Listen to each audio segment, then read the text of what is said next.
Student, हम start करते हैं 7th चैप्टर और इसमें पढ़ेंगे हम एजुकेशन के बारे में कि भारत में जब अंग्रेज आए उससे पहले कैसी पढ़ाई होती थी और उसके बाद जब अंग्रेज आए तो उसके बाद पढ़ाई कैसे चलती रही। हम ब्रिटिश इंडिया पढ़ रहे हैं आपकी उसमें बुक में।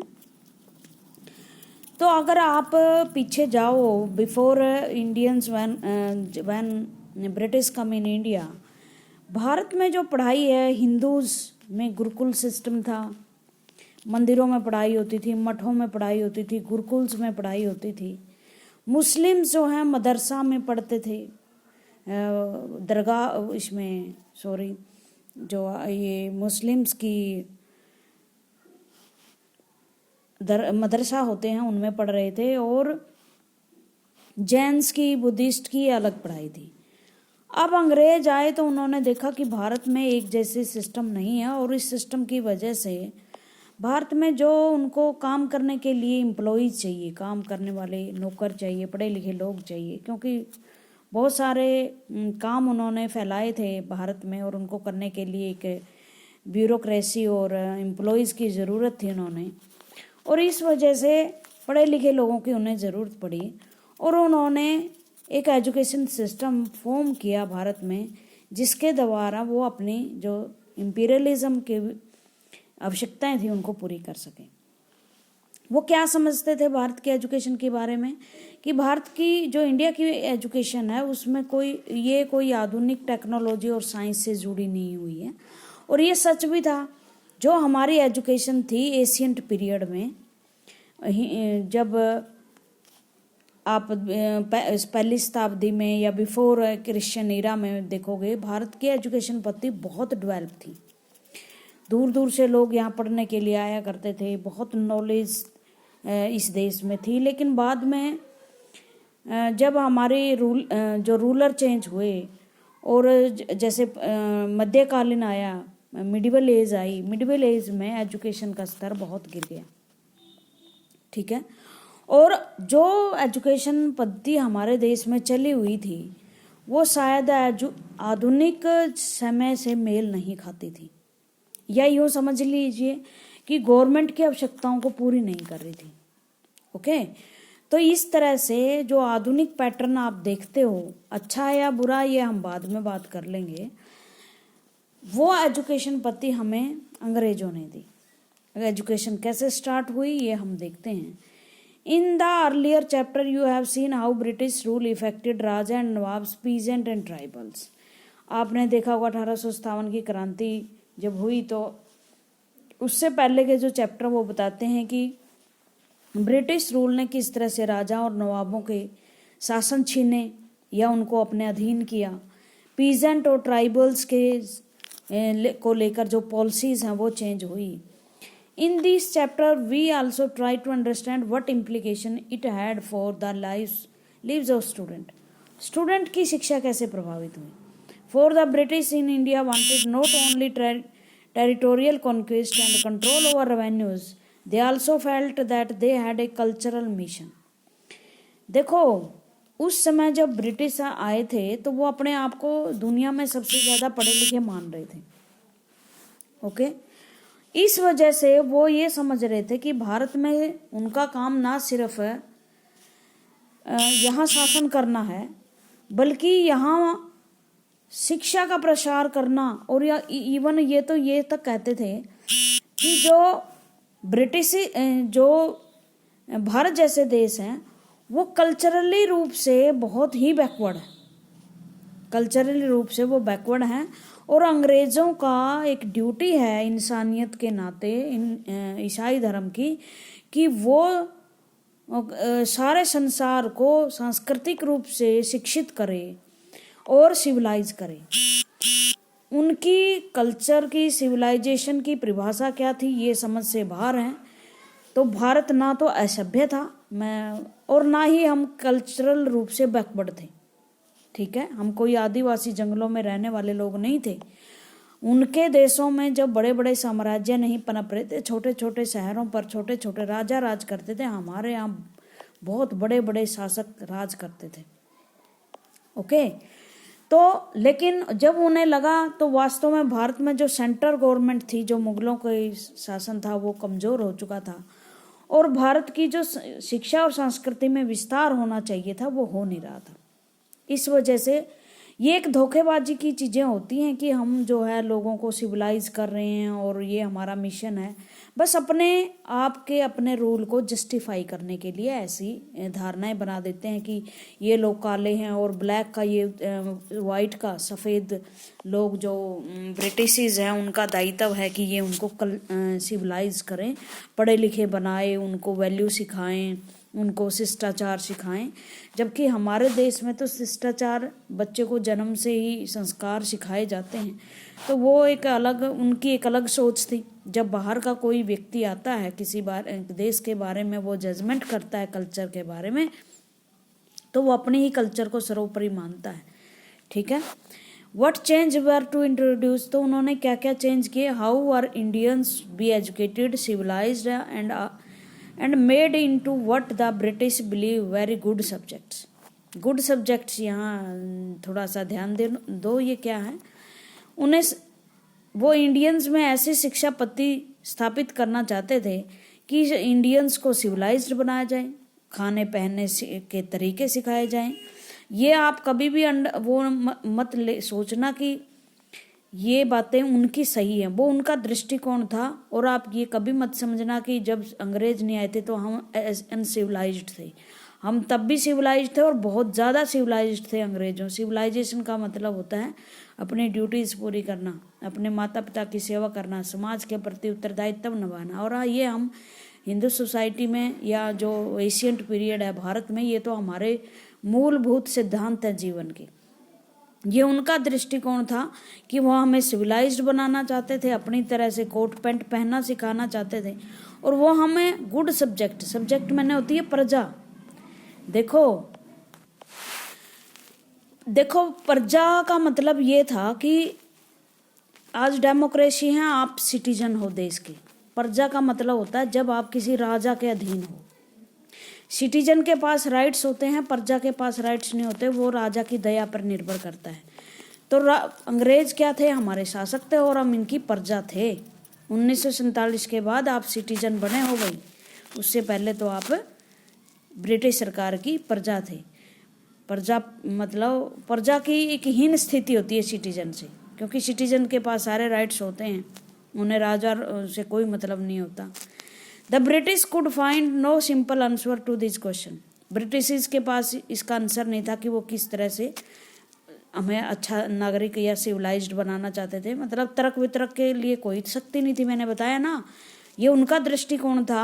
हम वास्तव में सभ्य थे, लेकिन उन्हें पता नहीं था कि वो हमें किस तरह का असभ्य मानते थे।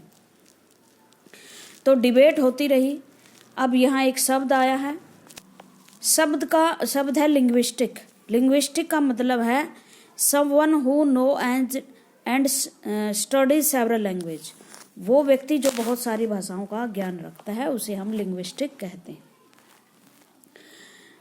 तो they continue to be debate for many decades. लंबे समय तक वो विवाद करते रहे कि किस तरह की एजुकेशन हमारे देश में लागू होनी चाहिए। उन्हें ये भी डर था ना कि एजुकेशन लागू करें तो ऐसी भी करें ना कि वो हमारे विरुद्ध भी ना खड़े हो जाएं। यूरोपियन देशों में एजुकेशन आई तो लोग राजाओं के खिलाफ खड़े हो गए, राजाओं को उखाड़ फेंका।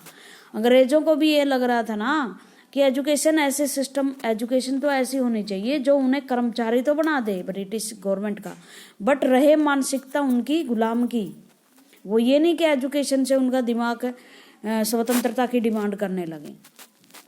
हाउ द ब्रिटिश सा एजुकेशन, वो ब्रिटिश जो है एजुकेशन को कैसे देखते थे, मतलब वो कैसे मानते थे।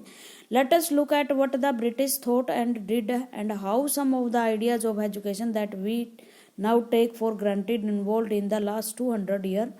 अब हम देखते हैं कि ब्रिटिश का जो विचार था वो एजुकेशन के बारे में कैसे था, और उन्होंने 200 साल तक एजुकेशन हमारी किस तरह से डिजाइन की। In this process of this inquiry we will also see how Indians react to the British idea. भारतीय कैसे चाहते थे। देखो भारत में भी दो तरह के लोग थे। कुछ तो ब्रिटिश की चकाचौंध में ये लगता था कि हाँ ब्रिटिश नई चीज़ें लेके आए हैं, आधुनिक मॉडर्न है, साइंस एंड टेक्नोलॉजी का ज्ञान है इनको, तो भारत में ऐसी शिक्षा होनी चाहिए। लेकिन कुछ ये लोग चाहते थे कि ये हमारे समाज से मैच नहीं खाती, ये हमारे ऊपर थोपी गई चीज़ है, हम अपनी ही एजुकेशन जो पद्धति है वो जो चली आ रही है उसमें सुधार कर लें। कोई चीज़ बिल्कुल उखाड़ फेंकने की बजाय उसमें समय के अनुसार चेंज किया जाए, ये बेस्ट तरीका होता है चीज़ों को बदलने का।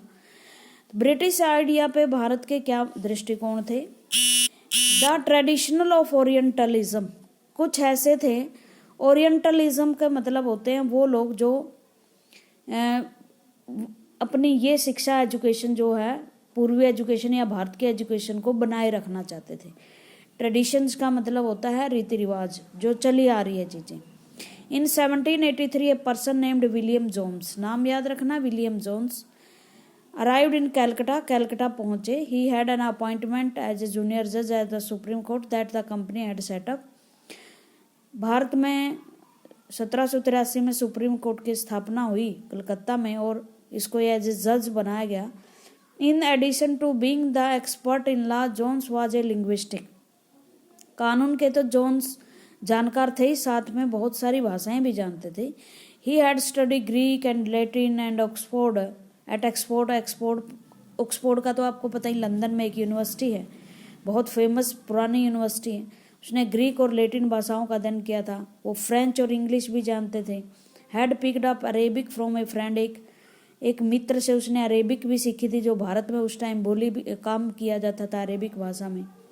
पर्शियन भी सीखी थी, हमारी जो कोर्ट की भाषा थी, दरबारों में जो बोली जाती थी वो पर्शियन भाषा होती थी। कलकत्ता में सीखी उसने, क्योंकि कलकत्ता में ही सबसे पहला हमारा सुप्रीम कोर्ट बना था। He began spending many hours a day with Pandit who taught him in the subtitles of Sanskrit language grammar. उसने एक पंडित को भी हायर किया जो उसे संस्कृत भाषा सिखा सके। तो ये विलियम जोन्स हैं जो सीख रहे हैं बहुत सारी चीज़ें। उसके बाद जो है ये हेनरी थॉमस कोलेब्रुक है। ये एक he was a scholar of Sanskrit, वह संस्कृत के स्कॉलर थे। संस्कृत के स्कॉलर का मतलब संस्कृत को जानने वाले थे, संस्कृत पढ़ने वाले थे तो ये अंग्रेज हेनरी थॉमस, लेकिन वो संस्कृत उन्होंने पढ़ी थी और हिंदुइज्म के जो पुरानी किताबें थी वो पढ़ी थी उन्होंने। Poetry, soon he was studying ancient Indian text, और जल्दी उन्होंने पुरानी चीज़ें पढ़ी जो भारत के थे। लॉ, फिलोसफी, उनको पढ़ने के बाद तो इन्हें एहसास हो गया होगा कि इसमें कितनी नॉलेज है। Religion, politics, morality, arithmetics, medicine and other sciences. Jones discover that his interest were shared by many British officials living in Calcutta at that time. Jones चाहते थे कि जो उसने खोजा है, मतलब लॉ से, फिलोसफी से, जो हिंदुओं की किताबें थी, भारत की प्राचीन किताबें थी, वो उसको शेयर करें, मतलब वो दूसरों को भी बताए। Englishmen like Henry Thomas Colebrooke and Nathaniel Halhed were also busy discovering the ancient Indian heritage, mastering Indian languages and translating Sanskrit and Persian works into English. एक थॉमस हेनरी कोलब्रिक भी थे और नेथेनियल हेलहेड थे, वो भी बिजी थे भारत की जो एशियंट बुक्स थी, लैंग्वेज थी और संस्कृत की जितनी बुक थी, संस्कृत और पर्शियन बुक थी, उनको इंग्लिश में ट्रांसलेट कर रहे थे, मतलब बताने की कोशिश कर रहे थे। लेकिन एक ध्यान रखना, जब हम ट्रांसलेट करते हैं तो जो मीनिंग और दर्शन लिखने वाले ने दिया होता है वो चेंज हो जाता है। ट्रांसलेटिंग से कोई ज़्यादा फायदा होता नहीं है किताबों को। Together with them John set up Asiatic Society in Bengal. ये बहुत इंपॉर्टेंट क्वेश्चन है और ये फर्स्ट चैप्टर में भी आया था। विलियम जोन्स ने एशियाटिक सोसाइटी की स्थापना की बंगाल में और एक जर्नल स्टार्ट किया जिसका नाम था एशियाटिक रिसर्च। ठीक है, जर्नल का मतलब होता है जो अखबार जैसे निकलता है ना, उसी तरह 1 महीने 2 महीने में एक किताब सी प्रकाशित होती है। Jones and Colebrooke came to represent a particular attitude toward India. Jones और कोलब्रिक को उसका एक एटीट्यूड विकसित हुआ इंडिया के प्रति, जो एजुकेशन उन्होंने ली थी। दे shared a deep respect for ancient culture. अगर उन्होंने पढ़ा है तो मतलब वो भारत के कल्चर से बहुत प्रभावित हुए, both of India and the West. और उन्होंने दोनों कल्चर की रिस्पेक्ट की, क्योंकि बिना जाने अगर हम सिर्फ समाज को देखकर ये कहें कि ये जो एशियंट भारत है वो तो कई लोग कहते थे कि ये सपेरों का देश है, इस तरह की बातें हुई थी। Indian civilisation they felt had attend its glory in the ancient past. और वो महसूस कर चुके थे कि इंडियन जो ज्ञान था उसको बहुत एक ग्लोरी थी, उसकी गरिमा थी। बट हैड सब्सिक्वेंटली डिक्लाइन, लेकिन अब इसका पतन हो चुका है। बहुत लंबा समय गुजर गया ना बीच में, शासक जो है मुस्लिम हो गए, जो पुराना एशियंट ज्ञान था वो छुप गया।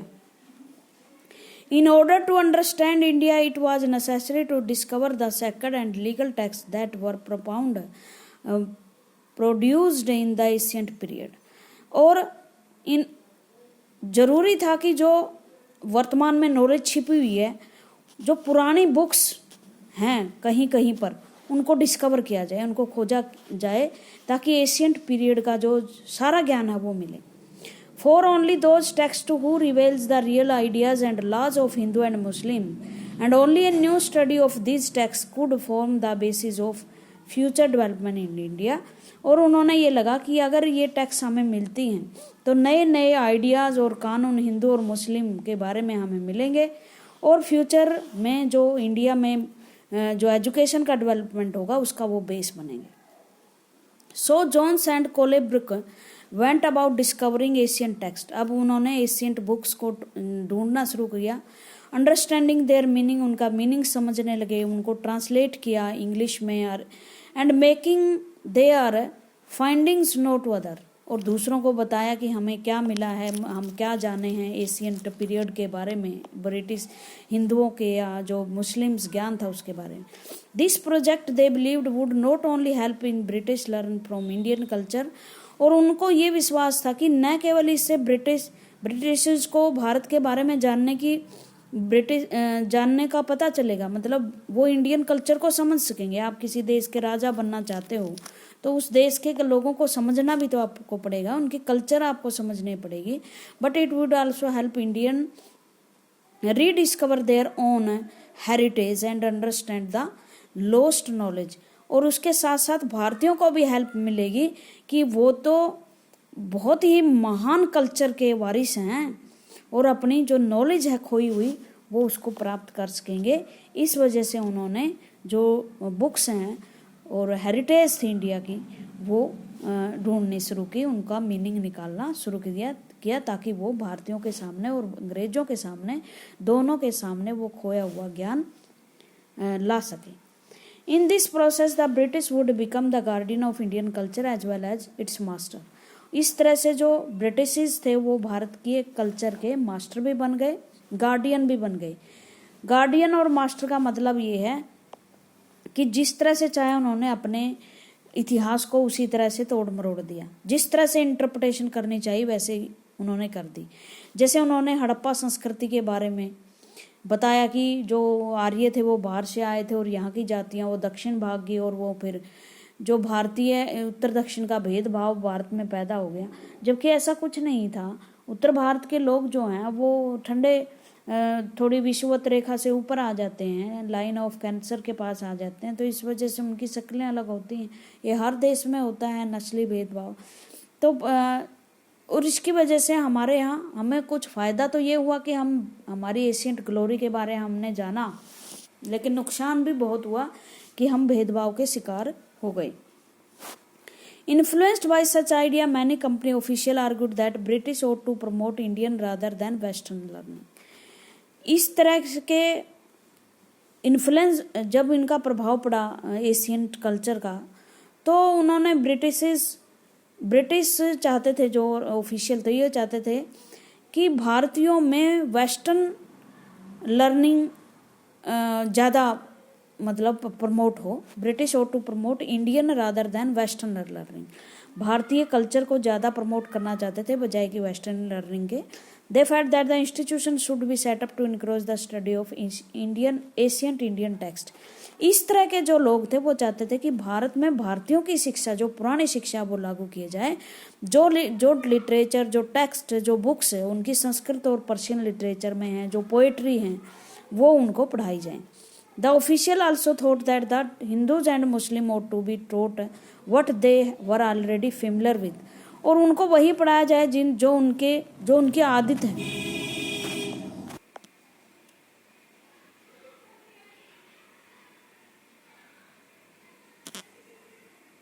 ये कब से बंद है?